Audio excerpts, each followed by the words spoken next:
Here's the news, ladies and gentlemen. It's bad news. Red Lobster. We hardly knew ye. Preparing to file for bankruptcy protection this month, casual dining chain aiming to restructure agreements with landlords and creditors to trim debt. Now, the crazy thing is, Daily Mail reports, workers fury as thousands lose their jobs after Red Lobster immediately shutters more than 50 outlets across America without warning. Red Lobster staff are furious the chain let them go with no warning. More than 50 outlets are being shuttered across the country, and the brand has already begun auctioning off kitchen equipment. But it's okay. Joe Biden said that people have money to spend and everything's fine. Well, you know, the best angle of this whole thing for me is the fact that one of their biggest issues is they lost apparently $11 million on their endless shrimp campaign. Like they just flew too close to the sun and then they lost it all. And I feel like that is just a story for any entrepreneur out there. You know, I can't eat at Red Lobster. I'm allergic to shellfish, but I feel like it's not going to be the same when you're not driving down the street and occasionally passing a Red Lobster. There are still like 700 locations across the country. Maybe this is something TikTok can turn around. Like, where are the Gen Zers in their campaign to save Red Lobster? They're broke. Yeah. Yep. The significant part of this is, I mean, just like you said, there's a bunch of other stores that are going to stay open. So it's not like Red Lobster's going out of business. But closing 50 stores and losing that many jobs is significant. And it just goes to show, you know, there are significant struggles with the economy still. People are not feeling like they're in a good place economically. They don't feel like they're financially secure. So and they're auctioning off kitchen equipment. Like it's a fire sale. Mm-hmm.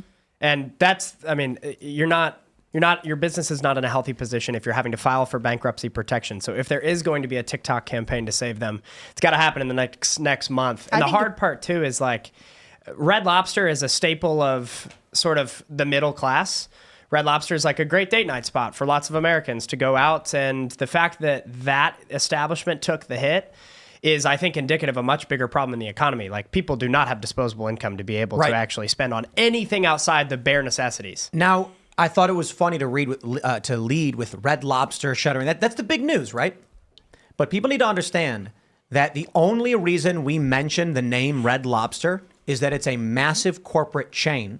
So when they shut down 50 stores across the country, that registers with the national press. You know what does not register? When mom and pop diners shut down, when local family restaurants shut down. So you're looking into this big corporate entity, an octopus with many tentacles, and it screams and you hear it. But what no one reports nationally is, here's a list of the 50 mom and pop diners that have shut down across the country, because it's not relevant. It's relevant when your chain that you know and you see down the street is closing.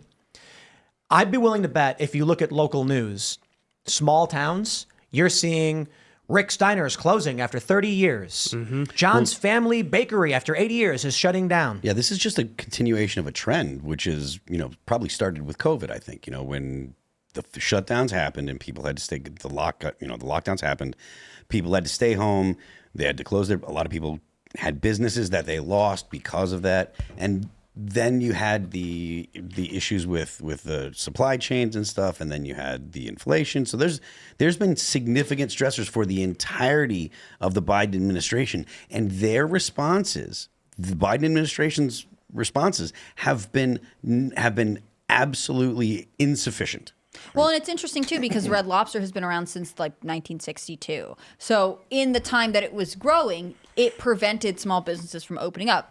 That's how this works sometimes, you know, whatever. But then when it goes away, we don't have small businesses moving in, and we also don't have this corporate chain. So the communities that it's in will inevitably suffer. It reminds me of stories, you know, I had read an interview with someone who lived in, I think it was Welch, West Virginia, which is one of the poorest areas of the country. And they talked about how they'd lived their whole lives. There used to be a bustling Main Street. Industry changed. That got closed down. A Walmart came in. Then the Walmart left. And so the communities there have nothing, right? Yeah, no, I was just going to say there's a survey from Slack, actually. I was just thinking about this when you guys were talking. They did a survey in January, end of January, and released the results that found that 32% of the small business owners that utilize Slack said that they're afraid they're not even going to make it all of 2024. A third of small businesses. Did you see the story that something like 40% of small businesses didn't make rent? Yeah, last month. Yeah. That's horrifying. I mean, like, it's looking really bad. I do want to briefly mention this funny meme that I saw. a guy tweeted, "There is a secret society of people that are keeping Long John Silvers in business, and they're living among us." And I'm like, I believe that. This is what I was I don't know who saying. goes to the Long John Silvers. But this Never is been. what I'm saying about like the TikTok campaign. Like one of the things that the country could do, TikTok just being like any sort of young people fad, when these things become cult classics, people start going after them. Like I saw this video on Reels where girls are like, don't unalive yourself. There's Applebee's. Applebee's is great. And they're like showing eating like a group of girls. The Red Lobster? No, Applebee's. I think No, it's no, Applebee's. but I mean, like they're depressed because Red Lobster closed. No, they're saying like life is good. Look at this molten lava cake from Applebee's. Like people have weird sense of humor. If someone could just really market Red Lobster, maybe we could turn this thing around. On the other hand, again, I've read this report that this endless shrimp thing. Yeah. It wasn't good, but there was a moment they were like, but people think it's so funny that they're coming in. So maybe that's working for us. Like maybe we can survive these losses. Again, I can't personally eat at Red Lobster, but you have to decide which American iconic chain you want to protect alongside all of the small businesses that depend on your dollar. I wonder if, I was just thinking that people need to find a passion. They need to find satisfaction in the little things and, working up to something, be it if you really enjoy hiking, then you can find a way to turn that into a business to share your passions. Maybe it's a product, maybe it's videos. That's my world, right? Media. So maybe you're filming videos. But I wonder if actually this is a contributing factor to part of the economic downturn, is that Gen Z being hit by 2 economic crises in their lifetimes, millennials too, that they've basically just been like, I don't really care to pursue things that make money when the system is mismanaged so miserably. For millennials, I mean, I imagine someone gets out of college, they're maybe my age, and then immediately after they do, they can't find a job because the market collapse results in, it's a story I told. I was looking for a job as a dishwasher, and I'm standing in line, and the guy in front of me is like 5 years older than me wearing a suit applying for these jobs. And I'm just like, wow. Because when they lost their jobs, they had to find work. And so this ripple effect, backwashes, I guess, into millennials. Now they're in their mid 30s, and then COVID happens, and so their view of building things doesn't matter because it's been destroyed. It's like they built a sandcastle, wiped out. Now they're just like, I don't care. I don't need money. I'm going to live in a van down by the river.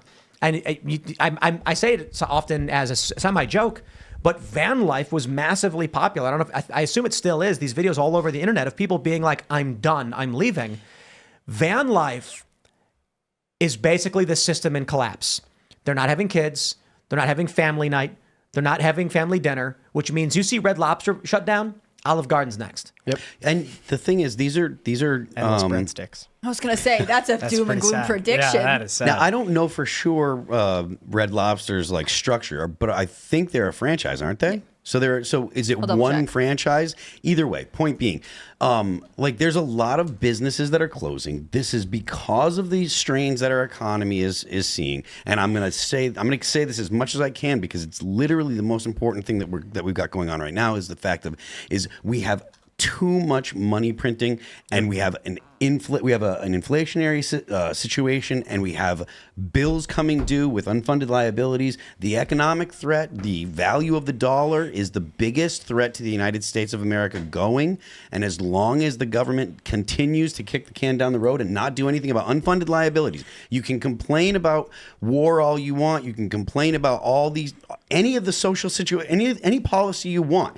All of them will get worse if the dollar explodes. Yep. They all get worse. More war, absolutely. Without the United States being stable, more war, absolutely, without question. You can talk about what's going on in Israel and Gaza. The whole Middle East will go up in flames without the United States actually being a stable country. I'm not talking about the U.S. being there dropping bombs or anything. Just if there is that kind of instability, other countries are going to act. Our fiscal problem is our biggest problem. The unfunded liabilities is our problem. $1 trillion in interest last year alone. A trillion. People need to understand that if the petrodollar collapses, that means the CIA-run sock puppets that make this show look big will be out of work, and then people will realize no one actually watches Timcast IRL. Yeah. Actually, they'll realize that we're just AI, right? I watch it. Well, there'll be glitches. But he had to say that it was part of his contract to be here. Exactly. I did sign that part. Yeah. No, It's all deep state. We have, so every month we send out a survey called the Freedom Economy Index. We have 80,000 plus small businesses on our platform. These people are salt of the earth, family owned and operated, heart of Main Street, and they fill out a survey every month, thousands of them, that share their thoughts on how the economy is going. And I think the resounding feedback we get every single month is that they feel gaslit. They feel like the Biden administration and the powers that be and Janet Yellen and all of the ivory tower folks that run our economy have told them, you are fine. You are fine. Prices aren't rising. You're imagining that. You're not having a hard time hiring. You're imagining that. Unemployment's not high. People aren't getting second jobs. Like, they just tell you all these things until they hope that they will beat you into submission into actually believing it. But our business owners even have said over the last month that their costs, over 80% of them said that their costs, in terms of like supplier costs, have gone up again over the last month. And that's the eighth month in a row that they've gone up again. What's fascinating, though, is that over half of those business owners that respond, we're talking thousands of business owners, have said that they're actually not passing on those costs to their consumer. Well, that has a breaking point at some point. Like, they can't keep doing that forever, especially if 42% of businesses aren't making their rent and over a third of them. Insane. It's insane. So everybody feels like we're kind of in this, we all feel it. You're kind of standing on thin ice, and it feels like it's about to break, and you don't know what the first domino to fall will be. Here you go. 43% of small businesses were unable to pay their rent in April due to economic headwinds. So this is unusual Wales. Great account. Citing Bloomberg's report, the highest rent delinquency since March 2021. I think we are looking at the potential for some serious economic downturn. Thanks for checking out this clip from Timcast IRL. Make sure to watch the show live Monday through Friday at 8 p.m. Subscribe to this channel, and we will see you all there.